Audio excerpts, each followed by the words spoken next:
The situation in East Asia in the 7th century was unstable, with not only the fall of the Sui dynasty and the unification of the Tang dynasty, but also wars between Baekje and Shilla. In response to this turmoil, political reforms were carried out in Japan. This is the Taika reform. The purpose of this reform was to establish a national system centered on the Emperor of Japan. As a result, Japan adopted Chinese systems and built the foundations for establishing the Ritsuryo system. The central figures in this reform were Prince Nakano Oi and Nakatomi no Kamatari. They are the future Emperor Tenji and Fujiwara no Kamatari. However, after their deaths, a battle for succession arose. The one who won the battle was Emperor Tenmu, the younger brother of Emperor Tenji. Thereafter, Emperor Tenmu's descendants inherited the throne. However, succession to the throne became extremely difficult as several emperors of Japan died at a young age. First, Prince Kusakabe, the son of Emperor Tenmu, who was considered to be the next emperor of Japan, died at a young age. Therefore, until Prince Kusakabe's son, Emperor Monmu, grew up, his grandmother, Empress Jita, as an interim successor. However, the grown-up Emperor Monmu also died at a young age. And the same situation repeated itself again. While Emperor Monmu's son, Crown Prince Obito, was growing up, his grandmother, Empress Jinmei, as an interim successor. Empress Jinmei, who ascended to the Emperor of Japan in this way, was merely an interim emperor. Her grandson, Crown Prince Obito, was expected to become the next Emperor of Japan. This was the situation just before the start of the Nara period. However, at that time in Japan, there were no clear rules regarding imperial succession. Therefore, there was a possibility that members of the imperial family other than those in the direct line could inherit the throne. Under these circumstances, it was natural that Empress Jinmei wanted her grandson, Crown Prince Obito, to become Emperor of Japan and did not want to pass the throne to any other imperial family. Empress Jinmei searched for a reliable ally to help Crown Prince Obito become the next Emperor of Japan. That collaborator was Fujiwara no Fuito. Crown Prince Obito's mother was Fujiwara no Miyako, the daughter of Fujiwara no Fuito. In other words, Crown Prince Obito was the grandson of Empress Jinmei as well as Fujiwara no Fuito. Therefore, the interests of Empress Jinmei and Fujiwara no Fuito were aligned. They worked together to protect Crown Prince Obito from opposing forces and make him the next Emperor of Japan. However, it was an unusual event for the mother of a deceased Emperor of Japan to ascend to the throne. There was a case where Empress Jita after the death of Prince Kusakabe. However, Prince Kusakabe died before becoming Emperor of Japan. The situation was different in the case of Emperor Monmu, who died after becoming Emperor of Japan. Therefore, Empress Jinmei provoked a backlash from those around her. The result was a politically unstable situation. Empress Jinmei probably wanted to change the situation. At one point, she thought, China has moved relocation many times, so Japan should relocation as well. She then said this about the area. The conditions there are perfect for building a capital city. The fortune-telling results are good too. And so she decided to relocation. Thus, the relocation from Fujiwara-kyo to Heijo-kyo was announced. This marked an important turning point in the Nara period. A relocation means that Japan's capital will change. To achieve this, thorough preparation was necessary. This move of the relocation marked the beginning of a great relocation of government officials across the country, resulting in major changes in their status, titles, and places of work. The Daijokan, the highest organ of national government, came to be composed of such members. The Chancellor of the state is an unfamiliar position. This was a position that oversaw the Daijokan and was held by a member of the imperial family. Under this new system, the relocation of the capital to Heijo-kyo was carried out. Thus began the Nara period, and a full-fledged Japanese nation under the Ritsuryo codes began to operate. As construction of the new capital, Heijo-kyo, progressed, Crown Prince Karu, who was expected to become the next Emperor of Japan, also made preparations to take on the new era. By the time he was 14 years old, he was finally made Crown Prince. This meant that he was the presumptive next Emperor of Japan. This is where Crown Prince Obito lived when he became the Crown Prince. Looking at the map, we can see that it was located right next to Fujiwara no Fuito's mansion. This arrangement also shows Fujiwara no Fuito's desire to have his Crown Prince Obito become Emperor of Japan. As an aside, since the Crown Prince's residence was located to the east of Heijo Palace, it came to be called Togu. The word Togu later came to refer to the Crown Prince.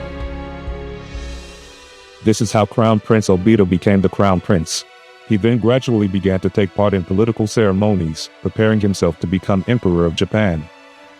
A few years later, when Empress Jinmei was 55 years old, she said, "I'm old and tired of politics. I would like to hand over the throne to Crown Prince Obito. But he's still young, only 15. Therefore, I will abdicate to my daughter, Princess Hidaka, who is young and calm," she declared. Princess Hidaka was the 36-year-old daughter of Empress Jinmei and Prince Kusakabe. It was planned from early on that she would be the interim emperor of Japan until Crown Prince Obito grew up. So she remained single until that age. Thus, Princess Hidaka ascended to the Empress Jinmei, and she became Empress Gensho. This marks the second consecutive time that a woman has served as interim emperor of Japan. With Empress Gensho's accession to the throne, the imperial court appeared to be temporarily stable. But around that time, key political figures were passing away one after the other. The government was clearly weakened. In order to rebuild the government, Kozuno Nara was appointed as middle counselor. But he too died just 2 years later. Furthermore, the minister of the left, Isano Kami no Mero, also passed away. Eventually, the Daijokan was left with only Fujiwara no Fuito and Abe no Sukunamuro, and the Daijokan fell into an extreme shortage of manpower. At that time, the Daijokan was made up of representatives from each of the powerful clan. However, it was difficult to recruit new personnel. Fujiwara no Fuito's 4 sons were the ones who supported his administration in this difficult situation. Even after Fujiwara no Fuito's death, they each continued to be deeply involved in politics. His eldest son, Muchimuro, was 41 years old at the time of his death. Naturally, Muchimuro was already in a high position, serving as tutor to the Crown Prince Obito. By the way, Crown Prince Obito was the son of Muchimuro's older sister, Miyako, and therefore his nephew. Kusasaki, the second son of Fujiwara no Fuito, was 1 year younger than Muchimuro. So, when Fujiwara no Fuito died, he was 40 years old. He was a talented player who rose through the ranks at almost the same speed as his older brother, and sometimes even surpassed him. Umakai, the third son of Fujiwara no Fuito, was a little younger than them, 27 years old at the time. He was a very lively person. He was on missions to Tang, China. He was also assigned to the Tohoku region to fight against the Emishi, and to Kyushu to prepare for the Shilla and Hayato clans. He was a busy man who traveled from east to west. Mero, the fourth son of Fujiwara no Fuito, was 26 years old at the time and was intelligent and gifted with literary talent. But his personality was somewhat laid back. "We have a wonderful emperor of Japan and subjects," he even said. "In that case, I'll just listen to music and drink." This friendly nature endeared him to his friends. While the next generation of talent was growing in this way, Fujiwara no Fuito died of illness. This was the first time since the beginning of the Ritsuryo system that the title of Daiho Daijin was posthumously bestowed upon him. However, Fujiwara no Fuito was not the only one to die during that period. Empress Jinmei had already retired from her position as Emperor of Japan, but she too was seriously ill. She passed away soon after the death of Fujiwara no Fuito. Thus, the two powerful men who had cooperated to make Crown Prince Obito the Emperor of Japan died one after the other. This upset the political balance that had been maintained until then. Then the other forces that had been suppressed began to move. Thus began the full-scale Nara period, a turbulent time marked by continuous power struggles.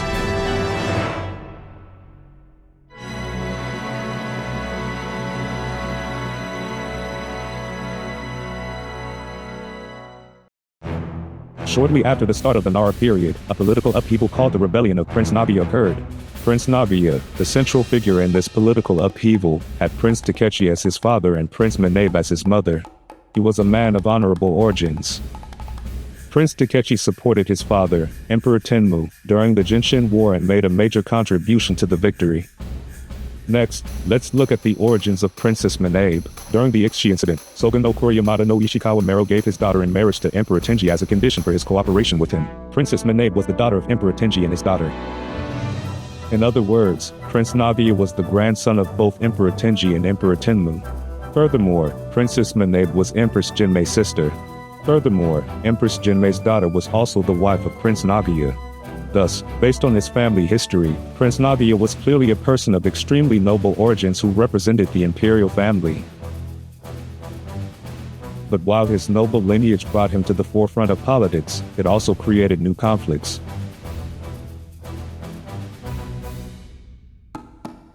Being a man of noble blood, he naturally rose through the ranks. He was appointed Chief Secretary of the Imperial Household Ministry, responsible for the affairs of the Emperor of Japan and the imperial family. Shortly thereafter, he was promoted to Director General of the Ministry of Ceremonies, responsible for personnel affairs. The reason behind his success was likely the high expectations of Empress Jinmei, who was the Emperor of Japan at the time. However, Empress Jinmei was not the only one who had high hopes for him. Fujiwara no Fuito, the most powerful man at the time, also married his daughter to Prince Nagiya. His ideal political system was one in which the imperial family and clan worked together around the Emperor of Japan. To achieve this, he intended to entrust the government to Prince Nagiya after his death. With the strong support of Empress Jinmei and Fujiwara no Fuito, Prince Nagiya was promoted to dainagon, rising to the second highest position in the government. After the deaths of Fujiwara no Fuito and Empress Jinmei, he finally took control of the government. Although he had lost his powerful backing, he continued to work on reforming the Ritsuryo system even in this unstable situation. The first thing he faced was the nationwide shortage of kubundan. At that time, the government provided rice fields called kubundan to its citizens. The country ran on a system in which the people were required to pay the crops harvested there as taxes. However, as the population increased over time, a serious problem arose. There was a shortage of kubundan. Prince Nagiya thought, I have to do something about this bad situation. He then planned to mobilize the farmers to create new rice fields. This is the 1 million chobu reclamation plan. Cultivation means clearing fields or mountains to create new rice paddies or farmland. But the scale of this plan was far too grand.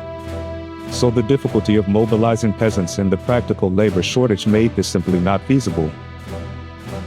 As a result, the plan was quickly abandoned and replaced with a new, more practical policy. That is the Sanza Ishin Law. The Sanza Ishin Law can be roughly divided into two categories. The first point concerns what happens when new ponds or irrigation canals are built and rice fields are cultivated. The second point concerns cases where old ponds or irrigation channels are restored and rice fields are created. In the former case, ownership of the land was recognized for the person who cultivated it and for up to 3 generations, his/her children and grandchildren. On the other hand, in the latter case, only the generation in which the land was restored was allowed to own it. The Sanza Ishin Law had a huge impact on Japanese society. Before that, farmers were only able to own kubundan within the limits stipulated by the Ritsuryo. However, this system allowed them to own rice fields, albeit under certain conditions. Apparently we will be able to own the land for a limited period of time. Let's create a new rice field. People who thought this way began to cultivate land all over Japan. This law was also beneficial for the farmers. It was a realistic policy with a high degree of feasibility. As Prince Nagiya pushes ahead with political reforms, the long-awaited crown prince, Prince Obito, finally ascends to the throne. That person was Emperor Shomu. Upon ascending to the throne, Emperor Shomu declared, I have inherited the imperial throne that has been passed down from my ancestors. I want to bestow blessings on the world and govern the people. These words also show that Emperor Shomu had a strong desire to rule the country. However, looking at the personnel changes issued at the same time as Emperor Shomu ascended to the throne, it was Prince Nagiya who continued to play a central role in politics. Emperor Shomu was keen to adopt a new political approach. However, his ideals were far removed from reality and he never achieved political power. And it wasn't just politics that bothered him. He was also concerned about the issue of lineage. His mother, Fujiwara no Miyako, was a member of the Fujiwara clan, as her name suggests. This made him feel inferior, wondering if his bloodline was inferior to that of imperial family. In particular, both parents of Prince Nagiya, who was in power at the time, were members of the imperial family. So he could not help but be aware of his noble lineage. It is also likely that they were frequently compared by those around them. Is my bloodline suitable to be the Emperor of Japan? Will I be able to pass the throne to my child of my own blood? Emperor Shomu was constantly troubled by these problems. To solve this problem, he wanted to increase the authority of his lineage.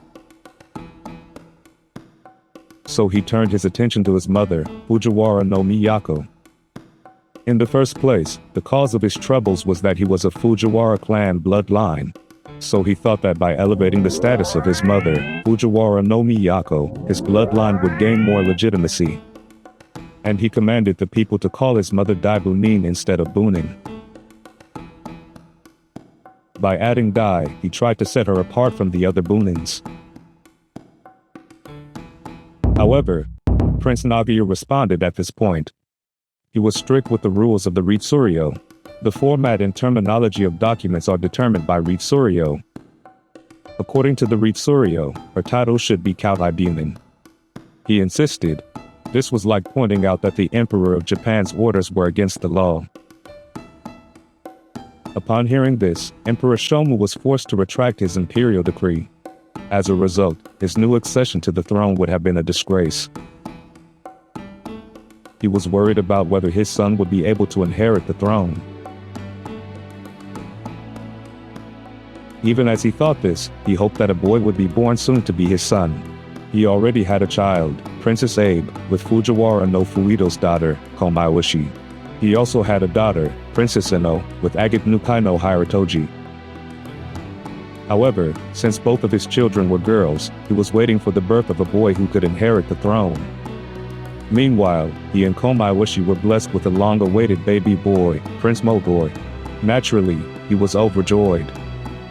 And he thought, I must make Prince Mogoi succeed to the throne at all costs. Later, Prince Mogoi was made crown prince when he was just 1 month old. It was unprecedented for a newborn prince to be appointed crown prince. By doing this, Emperor Shomu probably wanted to make it widely known that from now on, a child of my bloodline will succeed to the throne. However, something unexpected happened.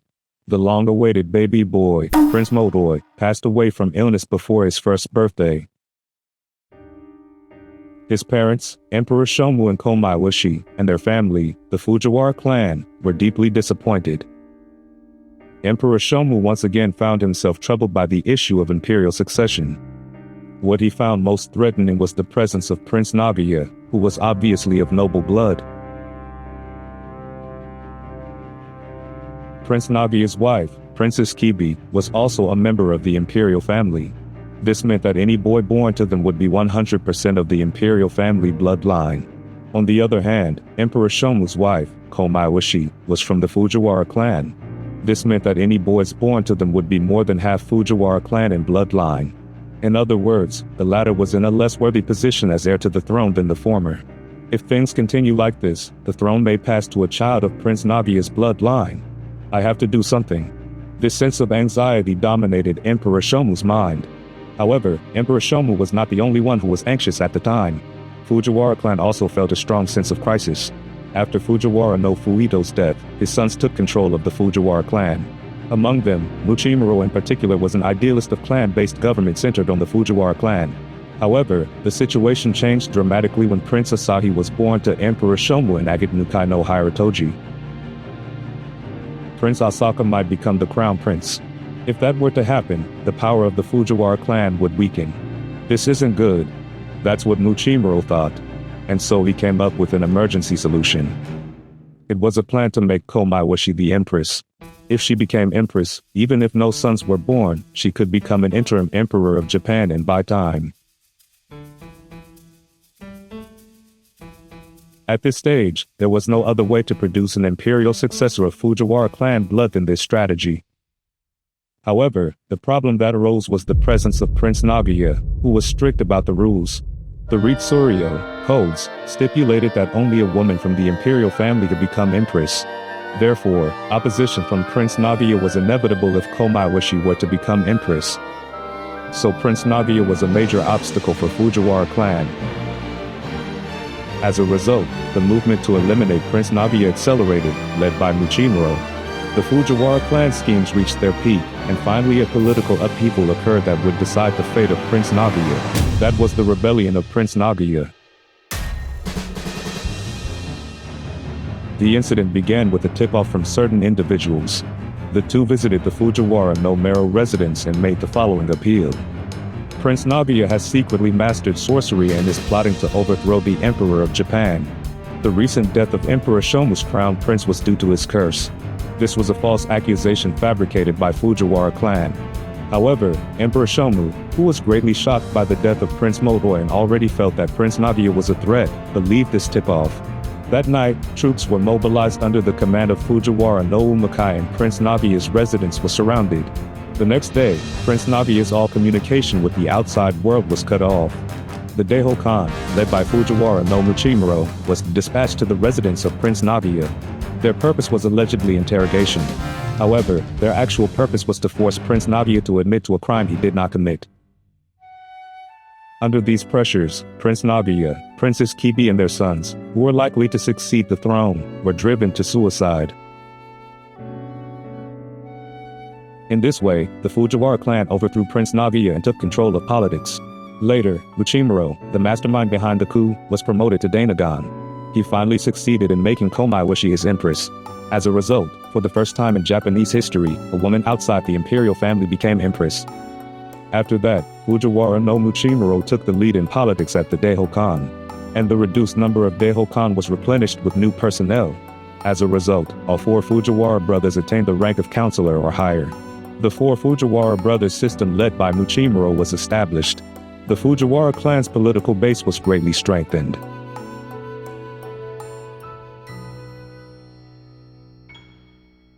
After the rebellion of Prince Nagia, the Fujiwara clan eliminated opposing forces and began to take the lead in politics.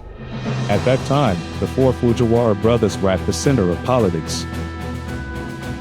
All of them were deeply involved in running the government.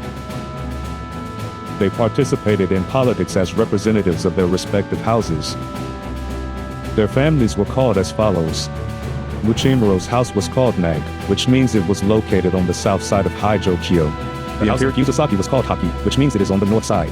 Umakai's house was called Shaikika, which means that he had served as the minister of ceremonies for many years. Mero's house was called Kyoke, which refers to the position he held for a long time as Sakyo no Daibu. Thus, each house became unique. They worked together to run the government.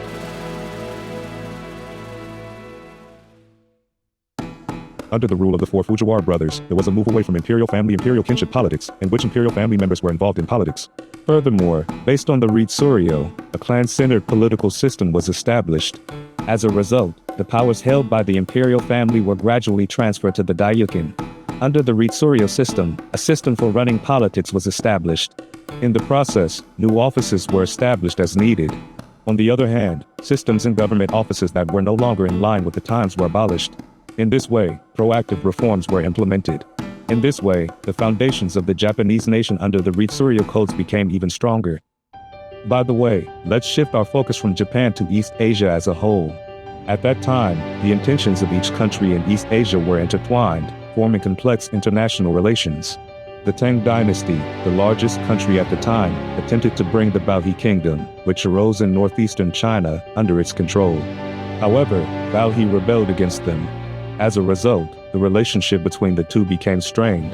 Furthermore, relations between Japan and Sheila had deteriorated and become tense since the Battle of Bikjiang. Under these circumstances, the Tang dynasty built a cooperative relationship with Sheila, while the Baohe dynasty deepened friendly relations with Japan. That means they are now at odds with each other. However, Japan was not directly hostile to the Tang. Japan strengthened its relationship with the Tang by sending Kentoshi to the Tang dynasty, while keeping Sheila in check. In this way, Japan conducted diplomatic relations with countries such as Tang, Ohai, and Sheila. The Zaifu and Kyushu played an important role as the gateway to this area. As diplomatic missions brought knowledge and culture to Japan, they also brought some things with them. It was an infectious disease. The epidemic spread through Kyushu, the diplomatic gateway, and quickly reached Haijokyo, causing a major epidemic. This resulted in an estimated 1 to 1.5 million deaths. Many people, including peasants and nobility, were killed.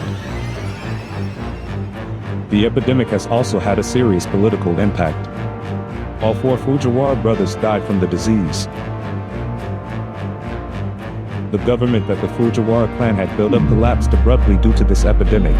Moreover, after the deaths of the 4 Fujiwara brothers, the key politicians left behind were all Sangi, the lowest rank. They had little experience running the country as Daiyukin. So political turmoil was inevitable. First of all, the top priority for the government after the deaths of the 4 Fujiwara brothers was to replenish personnel. As a result, 1 Sangi was added and personnel changes were made. Thus, after the deaths of the 4 Fujiwara brothers, Prince Katsuragi, who was of imperial family, came to power in the government. In fact, Prince Katsuragi had already changed his name and was calling himself Tachibana no Maru. Let's take a look at his family tree. His father was Prince Minu and his mother was Agate Nukai no Michio. He was of imperial family descent, as his father's family was connected to Emperor Bidatsu.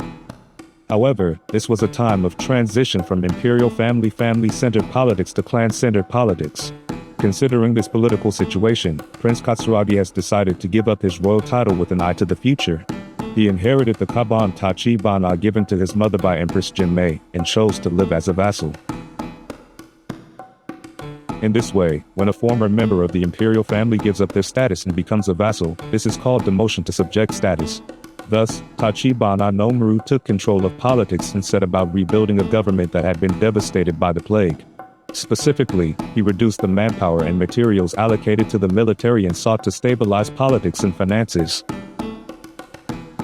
While he was thus in control of political power, a major event occurred around Emperor Shomu. It was a meeting between Emperor Shomu and his mother, Fujiwara no Miyako. At first glance, a mother and son meeting face to face doesn't seem like anything special. But in reality, Fujiwara no Miyako fell into a deep depression after giving birth to Emperor Shomu. She was mentally unstable for a long time and never got to meet her son. As a result, a whopping 37 years had passed. This meeting was made possible thanks to the work of scholar Kibi no Makibi. He asked the monk Jinbo to look after her. As a result, her mind became calm again. It is said that this meeting was made possible because she had reached a state of enlightenment. This incident caused Emperor Shomu to have a strong trust in Kibi no Makibi and Jinbo. Tachibana no Maru also made great use of them. Fujiwara no Hirotsugu was extremely dissatisfied with the situation. He thought that the monk Jinbo and the scholar Kibi no Makibi were not knowing their place and were currying favor with the Emperor of Japan and Tachibana no Maru. If things continue like this, the Fujiwara clan will lose its position. Fujiwara clan will be replaced by Tachibana no Maru, Jinbo, and Kibi no Makibi. We have to get rid of them. Thinking like this, he gradually came into conflict with Tachibana no Morio. This conflict gradually became more and more extreme, and eventually Tachibana no Maru demoted him to the Zaifu. There he saw the desolate scene of Kyushu, devastated by epidemic and drought. He witnessed this terrible situation and submitted his opinion to Emperor Shomu from the Zaifu. The politics right now are getting worse. Jinbo and Kibi no Makibi are the cause of this and should be expelled. He appealed thus. However, the imperial court interpreted this opinion as a criticism of the current government and a rejection of Emperor Shomu's politics itself. As a result, the imperial court decided to subjugate him. This is the Fujiwara no Hirotsugu rebellion. At that time, relations between Japan and Sheila were deteriorating. Therefore, Kyushu had a system in place that allowed the Zaifu to mobilize a large military force. What's more, Hirotsugu was Umakai's son. Umakai once served as the governor of the Zaifu. As a result, they have built deep ties with the people living in Kyushu for 2 generations. Hirotsugu took advantage of this system in the Zaifu and his connections with the people living in Kyushu to rise up in rebellion. His army divided into 3 parts and marched north. But the imperial court quickly responded. Upon receiving the report that Hirotsugu had raised an army, the imperial court immediately organized an army to suppress the revolt. Ayato and Chokushi were sent as advance guards. Ayato refers to the indigenous people who lived mainly in southern Kyushu. Chokushi refers to the Emperor of Japan's envoy. At that time, some of Hayato's staff worked for the imperial court. Therefore, they were sent to Kyushu along with the Emperor of Japan's envoys. They tried to persuade Hayato, who was on Hirotsugu's side. Thus, the imperial court prepared to put down the rebellion and began marching towards Kyushu. Thanks to the persuasion efforts of the imperial envoy and Hayato, many people began to defect from the rebel army. Under these circumstances, Hirotsugu's army and the imperial court army faced each other across the river. When the imperial envoy called out to Hirotsugu many times, he appeared on horseback. When he realized that he was speaking to an imperial envoy, he dismounted from his horse and bowed twice to show his allegiance. And he said he had no intention of disobeying the imperial court's orders. He defended himself by saying he was simply seeking the expulsion of Jinbo and Kibi no Makibi. But the imperial envoy replied, "We have only come to convey the imperial court's orders." If you had no intention of disobeying the imperial court's orders, why did you raise an army and come all the way here?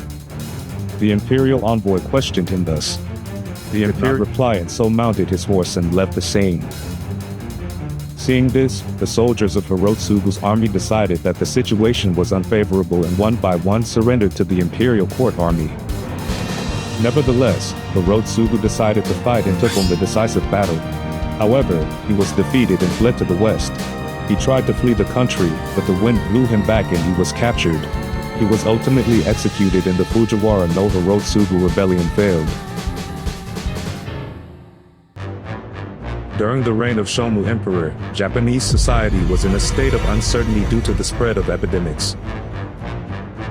In response to this, Shomu Emperor took every possible measure. Specifically, he provided people with supplies and exempted them from taxes. Furthermore, he tried to achieve social stability in every way possible, including praying to gods and Buddhists. But he still couldn't completely dispel social anxiety. Under these difficult circumstances, he was pushed to the brink mentally. At that time, he found refuge in Buddhism.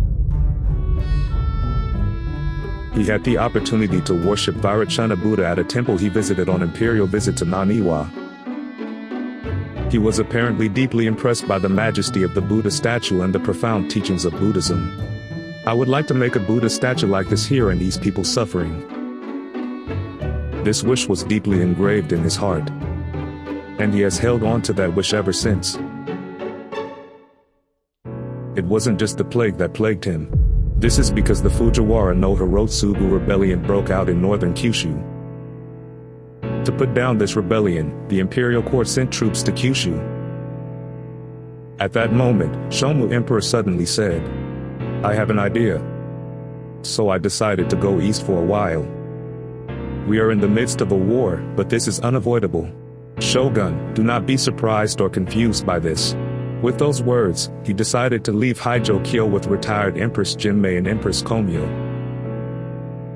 Thus, he set off on his imperial visit voyage to the eastern provinces. Why did Shomu Emperor head to the eastern provinces? The exact reason for this is not on record. However, there are several theories to consider. One theory is that he was trying to avoid the possibility of another rebellion by Fujiwara no Hirotsugu supporters who remained in Haijokyo. The second theory is that he visited Ise-Jingu to pray for the suppression of the rebellion. The third theory is that he was trying to avoid the many corpses that had been left abandoned in Haijokyo due to the plague. Although the exact reason is unclear, he did not return to Haijokyo for about 5 years. This period came to be known as Hukugonen, which means 5 years of wandering. This was not a small imperial visit. A large number of officials accompanied the Emperor of Japan and they traveled from place to place. One person of particular note during this imperial visit was Empress Komyo, the wife of Shomu Emperor. She was from the Fujiwara clan and had a daughter named Princess Abe with Shomu Emperor. On the other hand, Shomu Emperor also had a wife named Agikunukai no Hiratoji. They had a son together named Prince Asaka. In terms of imperial succession, there was a very high possibility that Prince Asaka, a boy, would be chosen as the next emperor of Japan. That's why Empress Komyo thought, if this continues, my position will be in jeopardy. Prince Asaka may succeed to the throne. If that were to happen, it would jeopardize my position and that of Princess Abe. She felt a sense of crisis and took 2 measures. She appointed Fujiwara no Nakamura and at the same time tried to have Princess Abe named as the successor to the throne. Let's take a look at them one by one. First, I will tell you about the appointment of Fujiwara no Nakamura. As I mentioned earlier, Empress Komyo was of Fujiwara clan origin. As a result, her position became precarious and she turned to her own family, the Fujiwara clan, for help. She set her sights on Nang, the family line of Fujiwara no Fuito's eldest son, Muchimuro. However, in Nang, Muchimuro's second son, Nakamura, was rated as smarter than Muchimuro's eldest son, Toyonari. Taking this situation into consideration, she entrusted Toyonari with the care of Haijokyo. And she took Nakamura with her on the imperial visit. Her choice would determine the fate of the brothers. Fujiwara no Nakamura was gradually promoted, eventually surpassing Toyonari and rising to the center of politics. Next I will tell you about having Princess Abe named heir to the throne. This is pretty simple. With her own position now in jeopardy, Empress Komyo tried to have her daughter, Princess Abe, named as the successor to the throne. In doing so, she attempted to block the succession to the throne to Prince Asaka. However, since Princess Abe was single and had no children, it was clear that this would not lead to the continuation of the imperial line in the future. Tachibana Nomaru, who led the government at the time, saw this as a problem and opposed it. Additionally, Shomu Emperor's guardian, retired Empress Gensho, was also unhappy with the decision. In summary, retired Empress Gensho and Tachibana Nomaru supported Prince Asaka. Empress Komyo and Fujiwara no Nakamura supported Princess Abe. And conflicts began to arise between these groups. Even as their conflicts grew ever more intense, Shomu Emperor continued his imperial visit.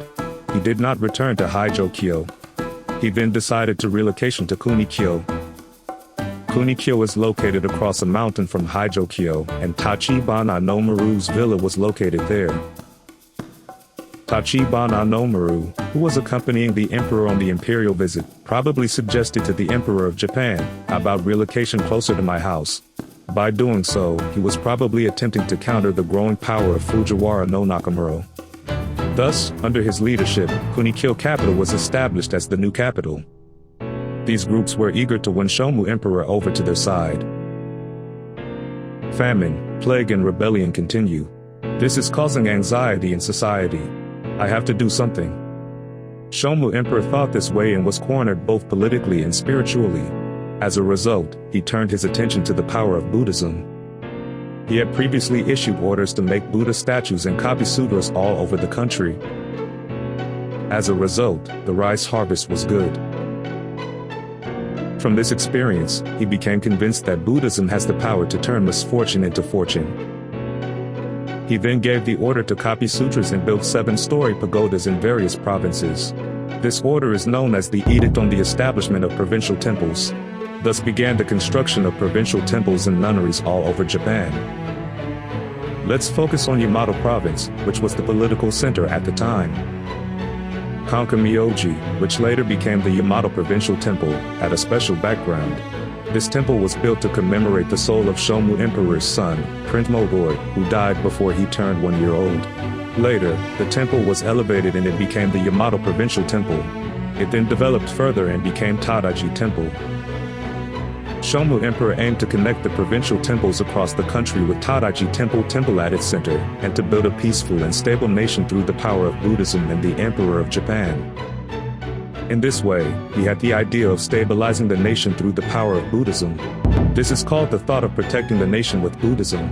As we can see from the events that have taken place so far, Shomu Emperor had a deep faith in Buddhism and hoped to use its power to stabilize the country. He also could not forget the Buddha statue he saw during imperial visit to Naniwa. I want to make a Buddha statue too. I want to find a suitable piece of land to build a Buddha statue. He had always held this sentiment in mind. At that time, a new road was constructed connecting Kunikyo capital to the Tohoku region, improving transportation access to Omi province. This made him think that Omi province might be a suitable place to create a Buddhist statue, and he decided to visit the area. He then ordered a palace to be built there for his stay. But this decision raised big questions. At the time, construction work was underway to relocation the capital from Haijokyo to Kunikyo capital, and a lot of financial and labor resources had already been invested in it. This made it difficult to build a new villa. Tachibana Nomaru, who led the relocation of the capital to Kunikyo capital, said to the Emperor of Japan, "Let's make Kunikyo capital a priority. Let's stop building the Great Buddha." He made this argument and took a position against the construction of the Great Buddha. On the other hand, Fujiwara no Nakamura took notice of this situation. He respected Shomu Emperor's wishes and supported the construction of the Great Buddha. His attitude earned him the Emperor of Japan's trust. Gradually, the Emperor of Japan came to trust Fujiwara no Nakamura more than Tachibana Nomaru. Under these circumstances, Fujiwara no Nakamura finally rose to the center of politics. In response, Tachibana Nomaru felt a growing sense of crisis. The top priority now is recovery from famine, plague and rebellion. In addition, construction of Kunikyo capital is also underway. It is impossible to build a villa or a great Buddha. How exactly will the funding be secured? He made this argument and opposed Fujiwara no Nakamura. In fact, at that time in Japan, many people died from epidemics and the population plummeted. Furthermore, farmers who could no longer bear the heavy tax burdens and natural disasters were fleeing, abandoning their fields and homes. As a result, the land became barren and taxes became difficult to collect. Without the necessary financial resources, the construction of Shigaraki Palace and the Great Buddha would not have been possible. However, Fujiwara no Nakamura had excellent calculation skills and found a solution to this funding problem. Then, the perpetual private ownership of newly cultivated land law was issued. The perpetual private ownership of newly cultivated land law was deeply related to the land system.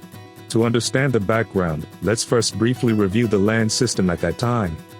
The land system at that time was based on the Sanza Ishin law, which had been issued about 20 years earlier. Under this law, rice fields created by plowing wasteland through the construction of new ponds and irrigation canals were allowed to be owned by the person who cultivated the land, his/her children, and/or grandchildren. On the other hand, rice fields created by restoring old ponds or irrigation channels were allowed to be owned solely by the person who did it. This system enabled many people to cultivate new rice fields, but the fact that ownership was limited to a certain period of time became a major problem. As the deadline approached, people began to think, in any case, this land will eventually belong to the state, so I won't have to plow it anymore. As a result, there were increasing cases of rice fields being left unmanaged, and the land became barren. The crux of the problem was that land ownership was time limited. So that time limit was abolished and a law was enacted that allowed people to own the fields they cultivated forever. This is the perpetual private ownership of newly cultivated land law. However, this law did not allow people to own unlimited amounts of land. The amount of land that people could own was determined by their rank. The higher the rank, the more land a person was able to own. With the enforcement of the perpetual private ownership of newly cultivated land law, two types of rice fields came into existence in Japan. First, there was the provision of kubundin by the government. This was called kauden, which means public rice field. Next, there were rice fields that people cultivated themselves. This was called kanden, which means cultivated rice field. However, the amount of kanden that people could own was limited depending on their rank. Therefore, it was mainly the nobility who were able to own large tracts of land. They established lords' villas or storehouses called shoshu in these kanden, where they stored farming tools and seeds. They operated these fields by hiring surrounding peasants to till the land. About 3% of the rice harvested in this way was delivered to the government. 20 to 30% of the rice was given to the farmers who cultivated it. And the nobility, who owned the land, got the rest of the rice. However, the concept of kochi kamense was at the core of the Ritsuryo system. This is the idea that all land belongs to the state. However, the perpetual private ownership of newly cultivated land law allowed private ownership of land, creating an exception to this principle. Such privately owned land later came to be called shon. In particular, the shon that came into being with the promulgation of the perpetual private ownership of newly cultivated land law were called shoki shon. This would go on to have a major impact on Japan's later land system and social structure. The perpetual private ownership of newly cultivated land law not only secured financial resources, but also provided a solution for the redevelopment of abandoned land.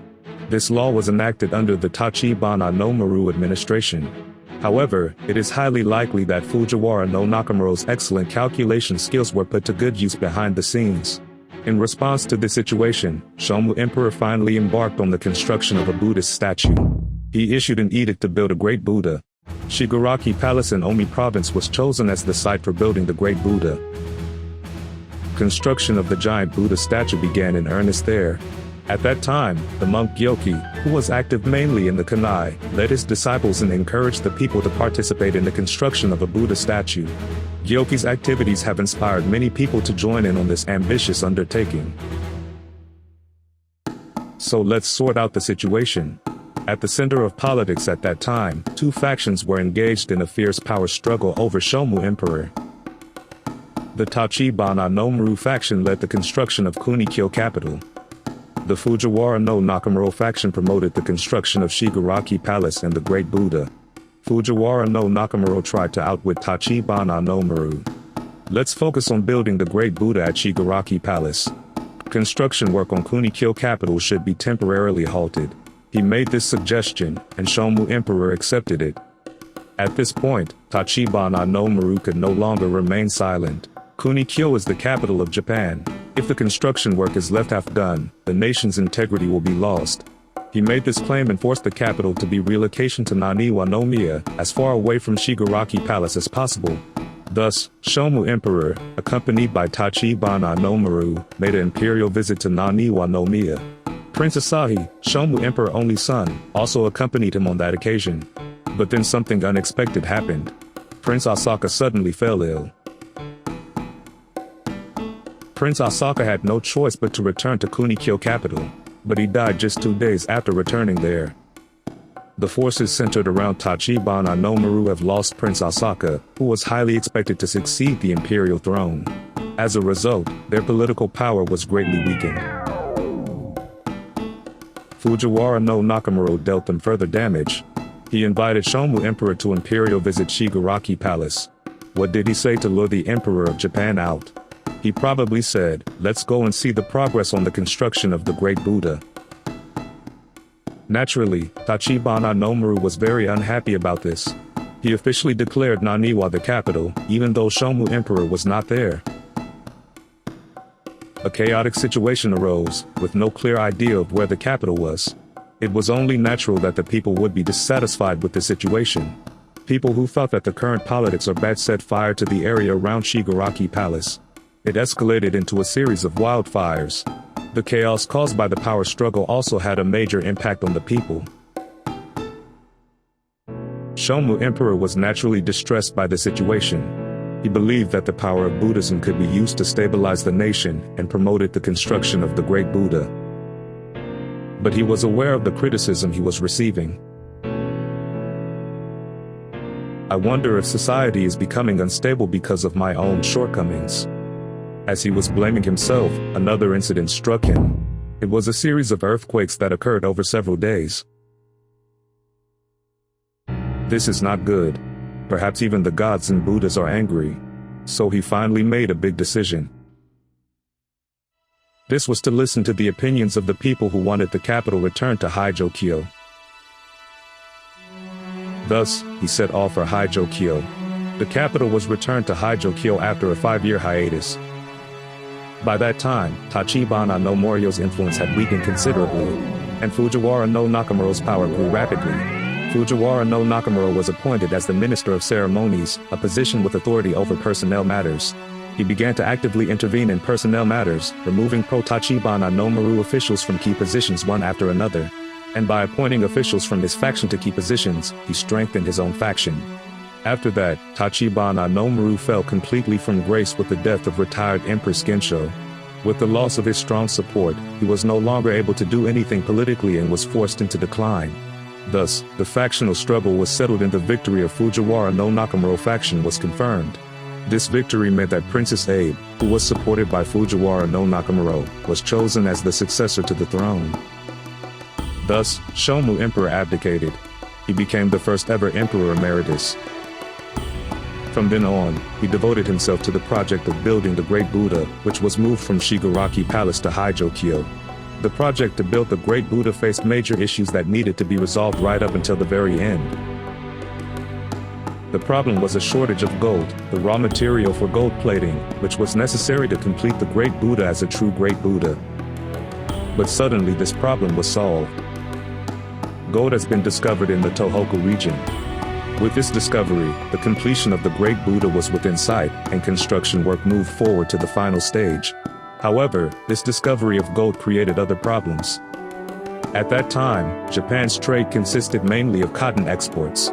But increasingly, money took over that role. As gold became more important, the imperial court began to see a need for more. Thus, the expedition against Emihi, which had been halted due to the epidemic, was resumed. And Finally, the Great Buddha was completed. About 10,000 monks gathered for the Great Buddha opening ceremony that was held on that day. The final step was carried out with many people watching. This was the task of filling the eyes of the Great Buddha with ink. Through this work, the Great Buddha was completed as an entity that embodies the soul of Buddha and became the culmination of the thought of protecting the nation with Buddhism.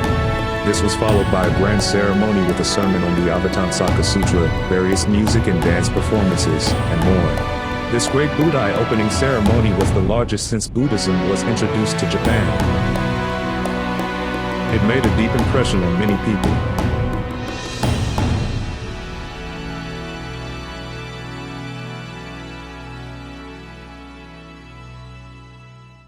In the middle of the Nara period, Fujiwara no Nakamura was at the center of Japan and his power gradually grew stronger. However, there were also people who were opposed to his methods. The most prominent of these was Tachibana no Naramura. The conflict between the two eventually escalated into a major incident. To understand the background to this incident, let me first explain about the Emperor of Japan at the time, Empress Koken. Empress Koken was the daughter of Shomu Emperor and Empress Dowager Komyo.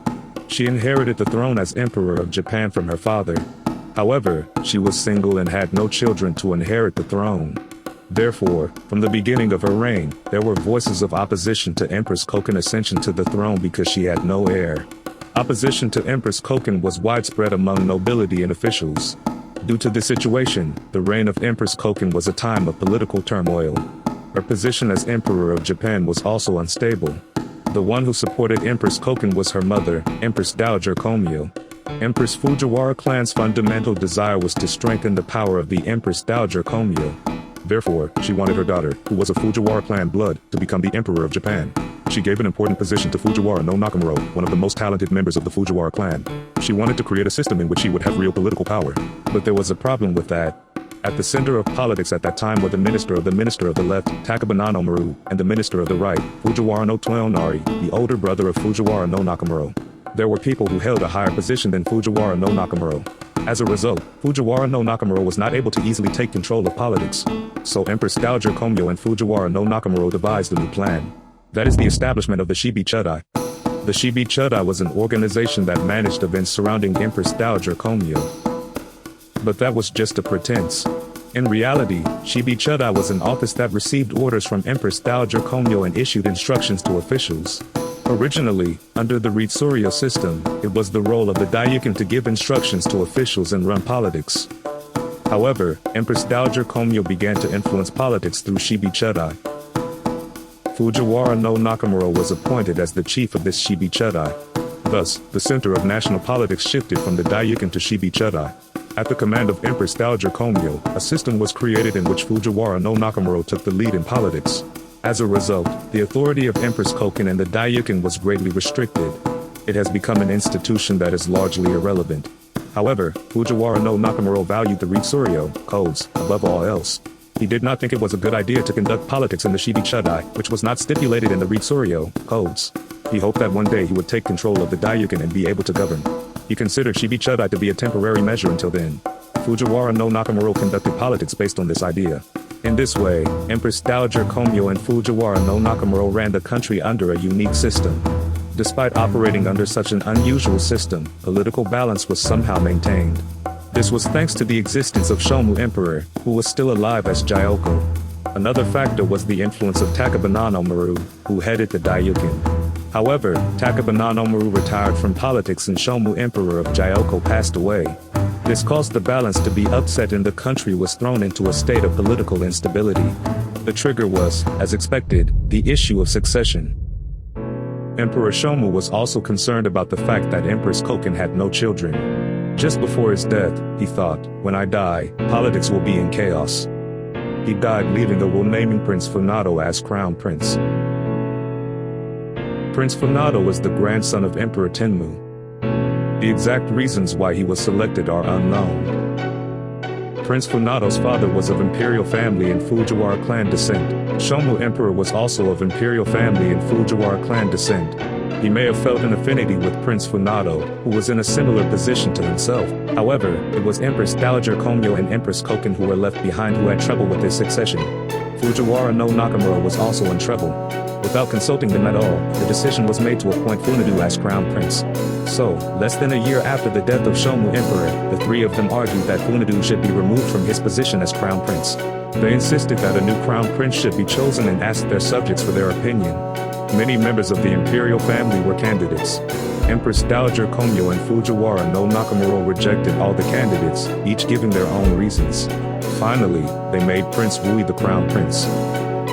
At that time, Prince Wui was raised at Fujiwara no Nakamura's residence. He loved Fujiwara no Nakamura like a father. Therefore, making Prince Wui the crown prince was a great opportunity for Fujiwara no Nakamura to further strengthen his influence in politics. In this way, Fujiwara no Nakamura succeeded in making Prince Wui, who followed his opinions, the crown prince. He gained more political power and took control of politics. Fujiwara no Nakamura's politics were modeled on that of the Tang dynasty, the most powerful dynasty in East Asia at the time. He aimed for virtuous politics based on Confucian ideals. As a result, Fujiwara no Nakamura implemented a series of innovative policies that placed emphasis on the Ritsuryo codes. The most important of these was the implementation of the Euro Code. This Euro Code was compiled by Fujiwara no Fuito, the grandfather of Fujiwara no Nakamura. However, at that time in Japan, the preparations were not yet complete for fully implementing this Ritsuryo codes. Even after the Euro Code was completed, it was not enforced for a long time. Fujiwara no Nakamura established a system for stable governance of the nation by officially enacting the Euro Code. However, Fujiwara no Nakamura had come to have such great power. Naturally, there will be people who oppose this. One of the most prominent figures among them is Tachibana no Naramuro, the son of Tachibana no Maru. Takabana no Maru had lost the power struggle and died in despair. Tachibana no Naramuro was in a cornered position. In such circumstances, Prince Wui, recommended by Fujiwara no Nakamura, became the crown prince. Tachibana no Naramuro no longer saw any hope for his future. So Tachibana no Naramuro gathered together people who were dissatisfied with Fujiwara no Nakamura. He finally planned a coup. The plan was to kill Fujiwara no Nakamura and imprison Empress Dowager Komyo. Furthermore, the plan was on a grand scale, which included dethroning Empress Koken, removing her position as crown prince from her position, and installing a new emperor of Japan. Tachibana no Naramuro held a meeting to advance his plan. The scale of the plan was so great that information about it was leaked. Through informants, Tachibana no Naramuro's movements were known to some extent. Empress Koken and Empress Dowager Komyo attempted to settle the situation peacefully. However, with his life in danger, Fujiwara no Nakamura could not afford to compromise.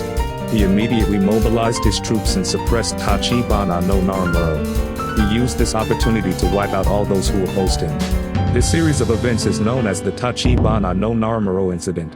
Fujiwara no Nakamura thus arrested those involved in the coup plot one after another. The mastermind, Tachibana no Naramuro, and many others involved were tortured and lost their lives. The total number of people punished ultimately reached 443. The forces opposing Fujiwara no Nakamura were virtually wiped out. Furthermore, the spy was even directed at Fujiwara no Nakamura's real brother, Fujiwara no Toyonari. Fujiwara no Nakamura believed that the Ritsuryo codes was more important than anything else. In order to govern the country based on the Ritsuryo codes, he believed that he had to take complete control of the Daiyukin. He criticized Toyonari, the minister of the right, for not responding appropriately as head of the Daiyukin despite knowing about the coup plot. He expelled Toyonari because as the minister of the right he could not tolerate such behavior. In this way, Fujiwara no Nakamura succeeded in seizing real power within the Daiyukin. He made his political system stronger. In this way, Fujiwara no Nakamura gained political power. Empress Koken abdicated to Owayo and Emperor of Japan Junin ascended to the throne. As I explained earlier, Emperor Junin looked up to Fujiwara no Nakamura like a father. In other words, an emperor of Japan who accepted Fujiwara no Nakamura's wishes was born. When Emperor Junin ascended to the throne, he said that in order to rule the country, he needed wise and capable subjects to assist him. He declared that he would rule together with Fujiwara no Nakamura. He also said that Fujiwara no Nakamura was credited with preventing a coup d'etat plot. As a reward, he gave him a new name. Thus, Fujiwara no Nakamura came to call himself Emino Oshikatsu. As a result, Fujiwara no Nakamura established his position as a prominent figure within the Fujiwara clan.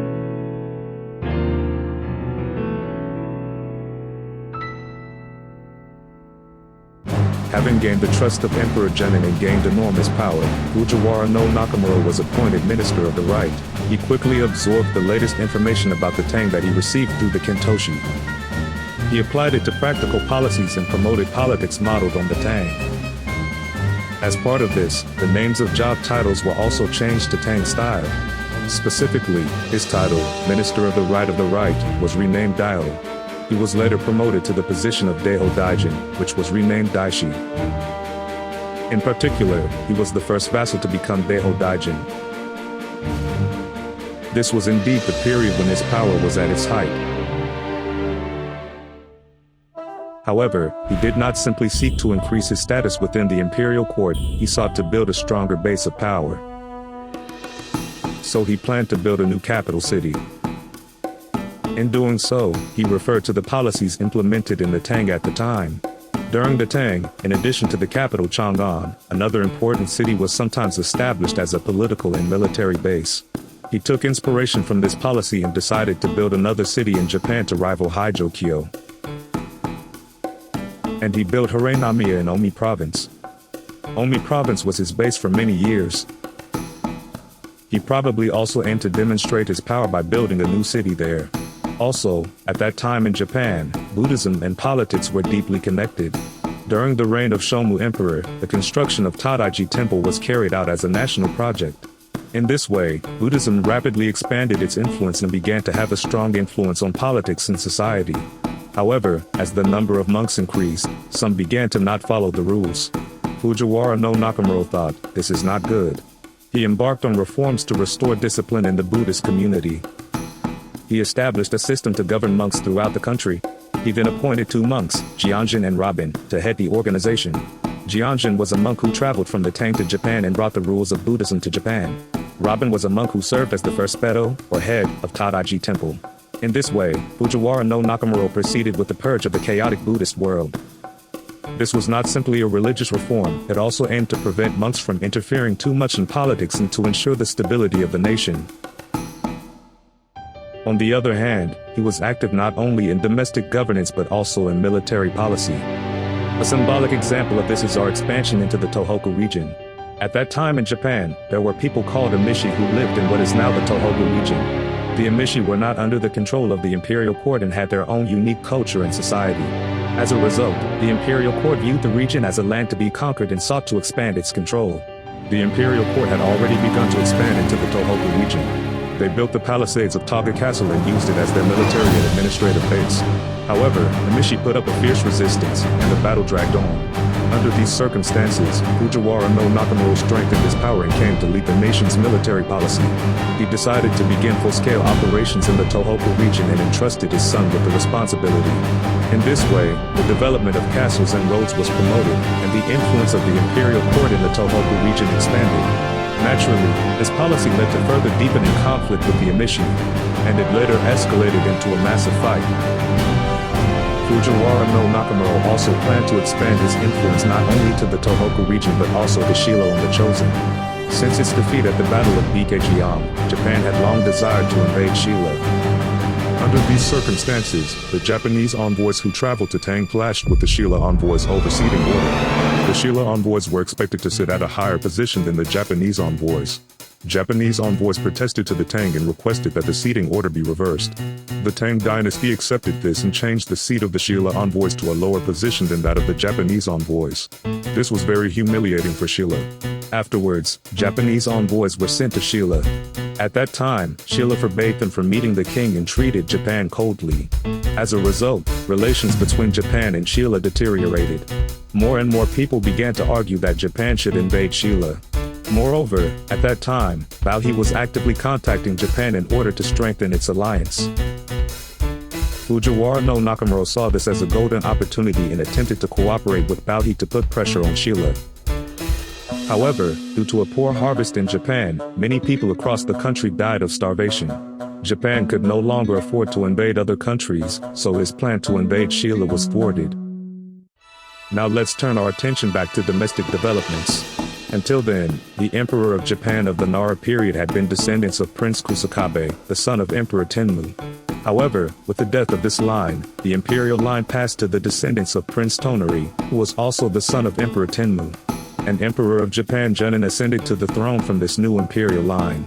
With the new imperial lineage established, its legitimacy needed to be strengthened.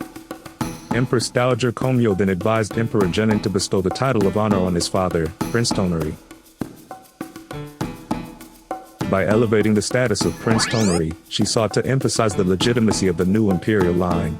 However, the retired Empress Koken opposed this.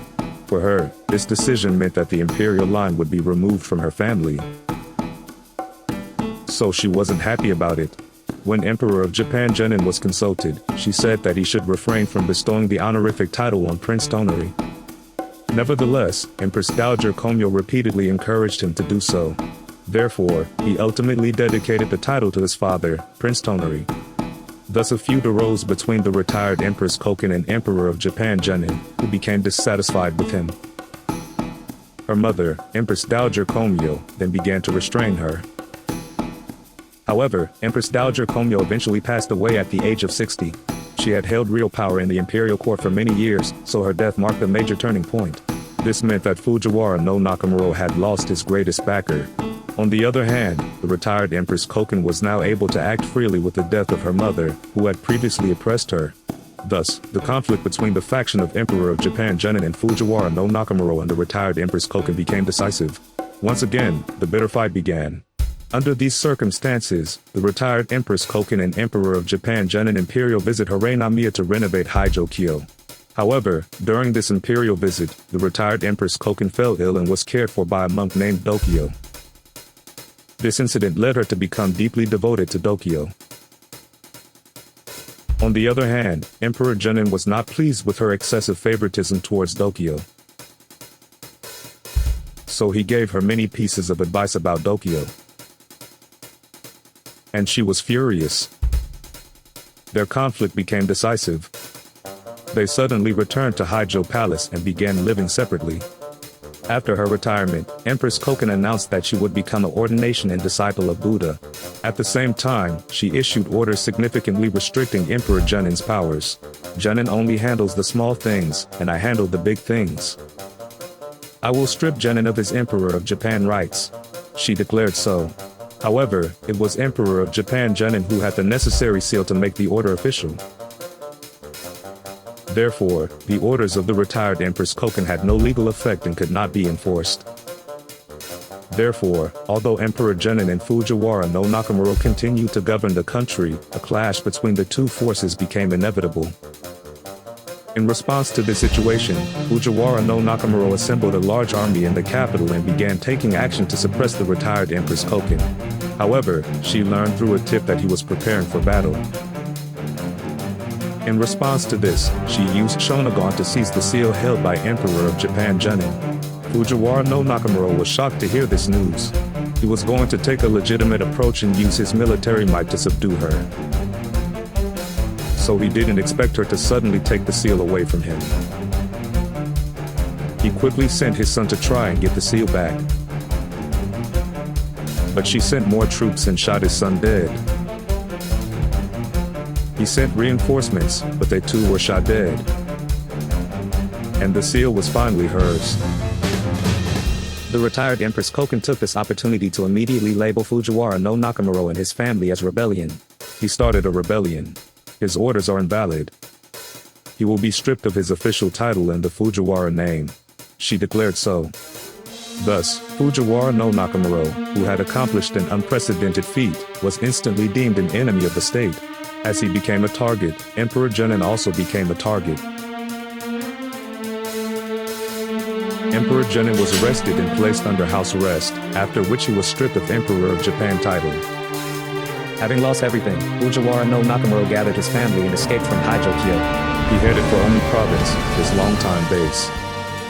He likely planned to launch a counterattack from the Omi Province office building that he had set up himself. However, the retired Empress Koken was aware of his actions. She sent her troops ahead and burned the bridge. This prevented him from entering the government building. Furthermore, his companions who were inside the building were also captured one by one. Thus, his plan completely failed. His last hope was to seek refuge in Echizen province, where his son was chief. But she also understood that. She led her troops ahead and seized control of Echizen's provincial capital. Her troops were also stationed at the checkpoints. Without knowing this, he headed north with his companions and attempted to break through the checkpoint. However, they were stopped by her troops who were waiting for them and were forced to retreat. With no way to escape, they turned back and headed south the way they came. However, they collided with the main body of her army, which was pursuing them. Finally, they were defeated in a decisive battle. Thus, Fujiwara no Nakamuro's faction was wiped out at the end of the battle, and the retired Empress Koken was victorious. She then ascended to the Emperor of Japan again as Empress Shotoku. There was no one who could stop her then. Her father, Shomu Emperor, and her mother, Empress Dowager Komio, had already passed away. There was no interim Emperor of Japan, no retired emperor to look after her. She came from the most noble lineage and demonstrated overwhelming strength by defeating Fujiwara no Nakamuro. This gave her immense power.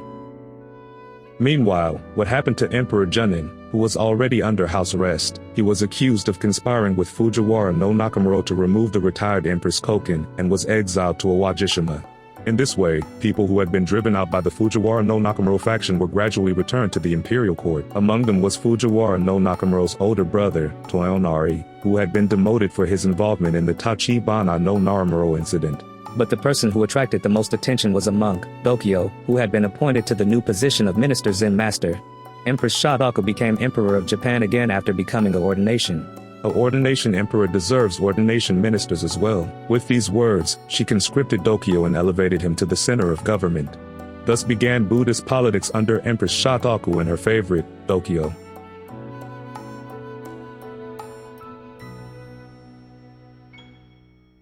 After the death of Fujiwara no Nakamuro, Dokyo, the minister's Zen master, became a prominent figure at the imperial court. He was a mysterious figure. No definitive details about his life, such as when and where he was born, are known. What is known is that he was a descendant of the Yuchi clan, a branch of the Mananabi clan. He is also said to have been born in Kawachi province. As he grew up, he became a believer in Buddhism and practiced asceticism. He then became a monk, offering prayers and treatment to sick members of the imperial family. He gained the trust of retired Empress Koken after curing her illness. After she ascended to the throne again as Empress Shotoku, he became her favorite and was promoted to a central political position. In other words, the Emperor of Japan was a nun and the ministers were monks. Thus began an unprecedented pro-Buddhist government. The first thing Empress Shotoku's government did was to repeal the policies implemented by the previous government official, Fujiwara no Nakamuro. First, the Tang-style job titles that he had introduced were abolished and reverted to traditional Japanese names. The influence of the perpetual private ownership of newly cultivated land law that he had promoted was weakened, and private land reclamation was once again restricted. However, the trend towards land reclamation that was already underway could not be stopped. Even after restrictions on cultivation were imposed, nobility and ministers continued to reserve cultivated land for their own private property. And so the foundations of the manor system were formed. However, this problem reoccurred when Empress Shotoku ascended to the throne again. It was a question of imperial succession. She remained single her whole life and had no children. So the issue of imperial succession remained unresolved at that time. Naturally, the nobility attention was focused on who would be the next emperor of Japan. Each clan sought to support a person who would be favorable to them as emperor of Japan. As a result, factions gradually formed over the succession to the throne. However, Empress Shotoku was also keenly aware of these developments. She issued an order that no attempt should be made to set up a prince on one's own merits. The issue of imperial succession was put on hold. However, this order alone was not enough to stop the nobility actions. Imperial succession continued to be a major issue throughout Empress Shotoku's reign. As the issue of imperial succession was being debated, attention was naturally drawn to Emperor of Japan Junin, who was ousted from the Emperor of Japan. Although he was stripped of Emperor of Japan by Empress Shotoku and exiled to Awaji Island, he was still alive. I cannot accept Empress Shotoku's accession to the throne. Emperor of Japan Junin should ascend to the throne again. People who thought this way began to support him. This was not a good situation for Empress Shotoku. She claimed that Emperor of Japan Genin was a traitor who rebelled against the imperial court along with Fujiwara no Nakamura, and she gave orders forbidding the people from assembling together with him. Under these circumstances, he died mysteriously. Therefore, it is highly likely that Empress Shotoku secretly instructed someone to assassinate him. Around the same time as his death, Dokyo was rapidly promoted. When Empress Shotoku Imperial visited Ki province, he stopped off in his hometown of Kawachi province. At the time, she said, "Dokyo is my teacher and he always protects and helps me. Moreover, he is a man of compassion for the people and well suited to serve the imperial court. He will be able to perform his duties as Daiho Gaijin, but he will decline it. Therefore, I will appoint him as Grand Minister and Zen Master instead." Thus, he was promoted to the unusual position of Grand Minister and Zen Master. Furthermore, later on, it was reported that what was believed to be a Buddha's relics, or the remains of Buddha, had appeared at a temple in Haijokyo. Empress Shotoku claimed that this was the Buddha's will. She then made Dokyo a Dharma king equivalent to the Emperor of Japan. She wanted to use Buddhism to govern the country. So she decided to leave Buddhist policy in his hands. However, it was extremely unusual to give a monk who was not of the imperial family a title including the word king. Naturally, the nobility were strongly opposed to his rapid promotion. As such, the politics of Empress Shotoku in Dokyo did not have the support of the nobility. One of the major factors behind this was, of course, the issue of imperial succession. Empress Shotoku, who was elderly and childless, was also concerned about who should become the next emperor of Japan. And then, she actually began to wish for Dokyo to ascend to the throne. However, it was clear that the nobility would strongly oppose the idea of having someone who was not a member of the imperial family succeed to the throne. Thus, a conflict arose between Empress Shotoku, who wanted Dokyo to ascend to the throne, and the nobility who opposed this.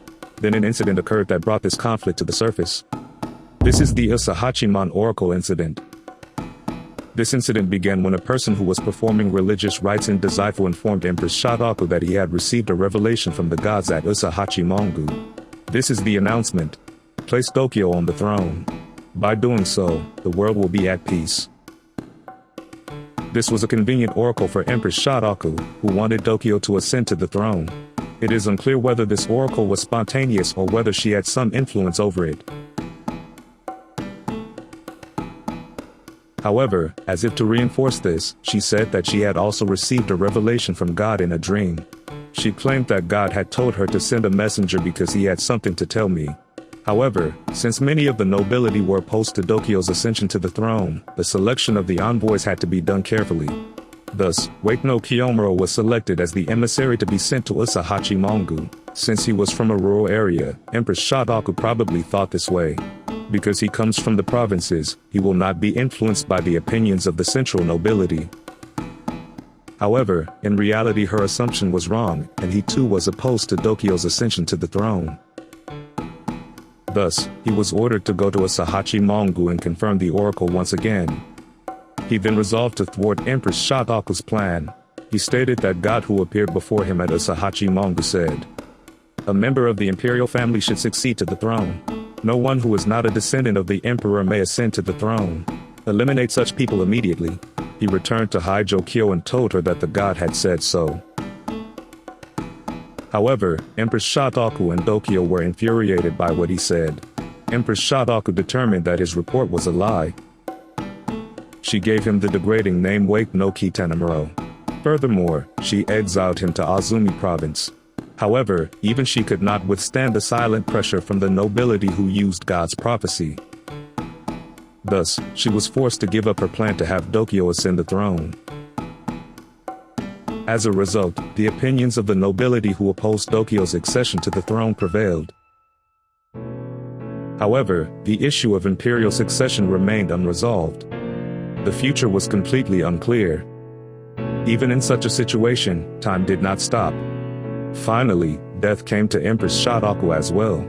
Her health deteriorated in her later years and she never recovered. She gradually found it difficult to carry out her government duties. And then she just passed away. In the end, Empress Shotoku passed away before the issue of imperial succession could be resolved. Following her death, an emergency meeting of the nobility was held. The following people attended this meeting: the minister of the left, Fujiwara no Nagate; the minister of the right, Kibi no Makibi; 3 counselors. There were a total of 6 participants, including Fujiwara no Kojimaru. Naturally, the main topic of discussion was who should be the next emperor of Japan. First, Kibi no Makibi recommended Prince Chinu, the grandson of Emperor Tenmu. This is because the Prince Kusakabe and Prince Tonri lines have fallen out of favor. He thought he needed to open up a new lineage.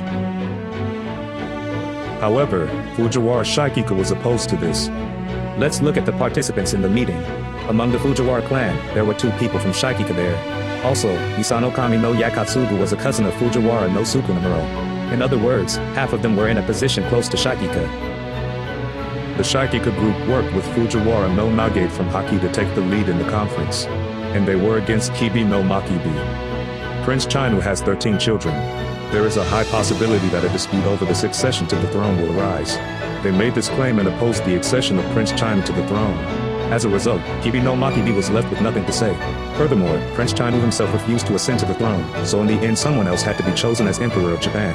The new candidate was Prince Shirakabe, who belonged to the lineage of Emperor Tenchi, not Emperor Tenmu Emperor Tenji.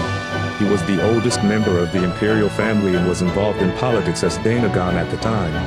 However, this was a major decision as it meant the imperial line would be transferred to the line of Emperor Tenji rather than Emperor Tenmu. This caused contention at the meeting and made it difficult to reach a decision. At that time, Fujiwara no Momokawa of Shaikika came forward and said, "I am actually in possession of the will of Empress Shotoku." He claimed that Empress Shotoku wanted Prince Shirakabe to become the crown prince. Although this will was likely a forgery, it confirmed the accession of Prince Shirakabe to the throne. He was to ascend the throne as Emperor Konyu. One person who was forgotten here was Tokyo.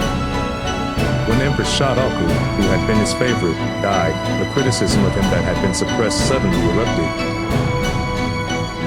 This criticism led people to believe that he had been secretly plotting to take over the world for many years. He was appointed as the head priest of Shimotsuke Yakashiji, which effectively resulted in him being exiled.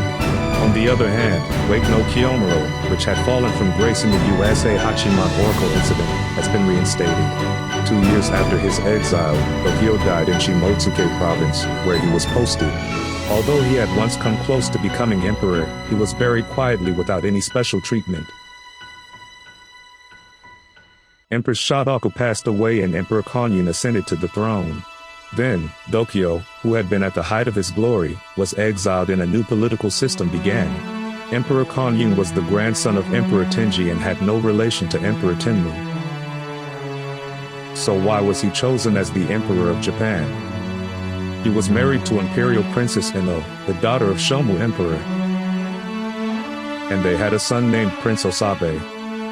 In other words, Emperor Konyu's accession to the throne was a stepping stone to the succession of the throne to Prince Osabe, the grandson of Shomu Emperor. It was a set course that Prince Osabe would become the next emperor of Japan. Thus, Imperial Princess Ino was appointed empress and Prince Osabe became crown prince. Under such a system, the Fujiwara clan occupied the center of politics. A system had been established in which Fujiwara no Nagate from the Haki branch and the 3 members of the Shaikika branch cooperated with each other. But here's where the problem arose. Emperor Konyu also had a wife named Takano no Niigasa. And they had Prince Yamub. This led to a conflict between Prince Osabe and Prince Yamub. Empress Ino was a descendant of the Tachibana clan. Therefore, she invited Emperor Konyu to imperial visit Yamashiro province, the home base of the Tachibana clan. Fujiwara no Nagate, the minister of the left, from the Haki branch house, supported them and considered Prince Osabe to be the next emperor of Japan. However, Takano no Niigasa was not giving up. She was from the Baekje clan. So she invited Emperor Konyu to imperial visit her base in Kawachi province. Fujiwara no Yoshitsugu and his brothers, who were from the Shaikika branch, supported them and considered Prince Yamub to be the next emperor of Japan. As this rivalry was developing, an event occurred that greatly upset the balance. Fujiwara no Nagate has passed away. Then, Yoshitsugu of the Shaikika branch began to take the lead in politics, leading his younger brothers Tomaro and Momokawa. As a result, Empress Ino and Prince Osabe, who had lost their supporters, were put in a precarious position. At that moment, an incident occurred. There was a rumor that Empress Ino had cursed Emperor Konyu. Of course, this was a false accusation concocted by the Shaikika branch family. However, as a result of this betrayal, she was stripped of her title as empress. Her son, Prince Osabe, was also removed from his position as crown prince. Thus, Prince Yamab, who was supported by the Shaikika branch, became the new crown prince. The Shaikika branch family paved the way for the imperial succession to happen as they wished. However, the original purpose of Emperor Konyun's succession to the throne was to enable Prince Osabe, the grandson of Shomu Emperor, to succeed him to the throne. In other words, it was to ensure the survival of the imperial lineage of Emperor Tenmu line. However, if Prince Yamab becomes crown prince, the imperial Tenmu line will come to an end. So, naturally, some people were not happy with this. The rivalry between the two remained. In this unstable political situation, the sickly Emperor Konyun became worried about the future. If I die, there will be no one to take over Prince Yamab. I want to be his guardian while I'm still alive. Emperor Konyun thought this way and decided to abdication while he was still alive. He has chosen to tutor Prince Yamab as the retired emperor. Thus ascended to the throne the famous Emperor Kanmu. Regarding this abdication, Emperor Konyun tried to restrain those opposed. There are many who are plotting evil and trying to cause chaos in the country regarding this abdication. Serve the new Emperor of Japan with a pure and upright heart. He issued such a decree. He then appointed Prince Sawara, Emperor Kanmu's younger brother, as the crown prince and had him cooperate with Emperor Kanmu. However, Emperor Konyun's illness steadily worsened, and he eventually passed away. Emperor Kanmu lost his guardian, the retired emperor, and was left alone in a precarious position. If this continues, I'll be caught up in a conspiracy. I need to establish my authority as quickly as possible, he thought. So he began to take action to make up for his weaknesses. His weakness was that he was not in the Tenmu imperial line. His father was of the imperial Tenji line, and his mother was of immigrant descent. It was his weakness that both bloodlines seemed inferior. Shomu Emperor also worried about his own lineage and took various measures throughout his life. Emperor Kanmu had a similar problem and began to take various measures to address it. His basic idea was to eliminate his rivals. He established his own authority by eliminating those who were superior to him in terms of lineage. His target was Hagami no Kawatsugu. His father, Prince Shioyaki, was the grandson of Emperor Tenmu. His mother, Imperial Princess Fuwa, was the daughter of Shomu Emperor. He was of a lineage that posed a threat to Emperor Kanmu. Because of his lineage, he had been embroiled in succession issues many times before. He thought, if I remained a member of the imperial family, my life would be in danger, so he chose the demotion to subject status. However, he eventually became the object of Emperor Kanmu wariness. He was arrested and accused of plotting to assassinate Emperor Kanmu, and he was eventually exiled to an island. In this way, Emperor Kanmu was able to eliminate anyone who could be a rival in terms of lineage and gain great power. He also sought to establish his own authority by elevating the status of his lineage. One example is the relocation of capital. Ijokyo was a symbolic place that served as the capital for Emperor of Japan and the imperial lineage of Emperor Tenmu. He thought that by moving the capital from there, he could create a symbolic place where Emperor of Japan and the line of Emperor Tenji could have their capital. So he sent Fujiwara no Tanitsugu to Yamashiro province to search for a suitable place for the capital. He then decided to build a new capital in Nagaoka, which had good transport links both on land and sea. Thus, Naniwa-Namiya was dismantled and the materials were transported to Nagaoka-kyo via water transport on the Yodo River. The work proceeded at a great pace. And before everything was completed, Emperor Kanmu moved to Nagaoka. However, just as the construction of Nagaoka-kyo was being rapidly carried out, an incident occurred. Fujiwara no Tanitsugu led the construction work, lighting up the area with torches. At that moment, 2 arrows flew out of the darkness and pierced him. And he died the next day. This is the assassination of Fujiwara no Tanitsugu. Emperor Kanmu happened to be in Haijokyo when he learned of this incident. He hurried back to Nagaoka-kyo and ordered a search for the culprit. As a result, the culprit was caught. During their questioning, it was revealed that the incident was primarily carried out by the Otomo clan and the Saiki clan. But the real problem lies further down the line. It became clear that people close to the Crown Prince were involved in this incident. The Crown Prince was Prince Sawara, Emperor Kanmu's younger brother. Emperor Kanmu was enraged by this and exiled Prince Sawara, who claimed his innocence, to Awajishima. Prince Sawara has abstained from eating and drinking to maintain his innocence. As a result, he died of exhaustion before reaching Awajishima. In this way, Emperor Kanmu's power, having eliminated all dissatisfied elements, was further strengthened. Since then, no obvious incidents of rebellion have occurred. And Emperor Kanmu's eldest son, Prince 8, became the crown prince. This stabilized the imperial lineage of Emperor Tenji. In this way, Emperor Kanmu further remodeled Nagaoka-kyo. Eventually, Haijo Palace was also dismantled and its materials moved there. But something strange happened during this conversion. First, Emperor Kanmu's wife died. Then his mother also passed away. Furthermore, his empress also died. As people around him died one after another, an uneasy atmosphere began to spread. But that was not all. Famine hit the country, followed by the first smallpox epidemic in half a century. The epidemic spread throughout the country, and many people died of starvation and disease. To make matters worse, the crown prince, Prince 8, fell ill. The cause of the series of bad things that had happened was revealed. It was then believed that these were the result of the curse of Prince Sawara, whom Emperor Kanmu had driven to death. Since then, Prince Sawara has continued to torment Emperor Kanmu as a terrifying, vengeful spirit. After the buildings in Nagaoka-kyo were destroyed, the Katsura River flooded. After being plagued by natural disasters and vengeful spirit, Emperor Kanmu finally decided to abandon Nagaoka-kyo. Thus, Nagaoka-kyo, the symbolic capital of Emperor Tenji's imperial line, was moved to a new location. This was Heian-kyo, built in what is now Kyoto.